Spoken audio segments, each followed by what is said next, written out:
উপজেলা 14টি ইউনিয়ন এবং অঙ্গদলের সমস্ত নেতৃবৃন্দ এই প্রচণ্ড গরমকে উপেক্ষা করে বিভিন্ন ইউনিয়ন থেকে বিভিন্ন উপজেলা থেকে হাজার হাজার নেতাকর্মী আমাদের এই রেলিকে সফল করার জন্য এসেছেন।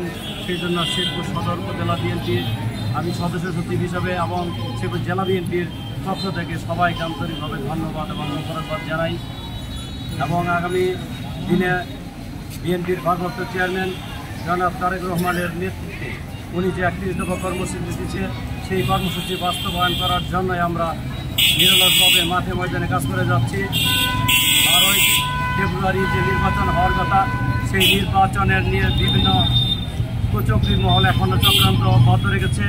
আমরা সবাই সজাগ থাকার জন্য প্রত্যেকটি ইউনিট এবং প্রত্যেকটি গ্রামের পাড়ায় মহল্লায় আমাদের নেতৃবৃন্দকে নির্দেশ দিয়েছি এবং আমরা অবশ্য সজাগ আছি যে কোনো রকম ফেসিবাদী দূষণরা যেন আর কোনো রকম ষড়যন্ত্র না করতে পারে সেই জন্য জনগণকে নিয়ে আমরা প্রত্যেকটি স্তরে প্রতিহত করব এই প্রত্যাশায় ব্যক্ত করছি।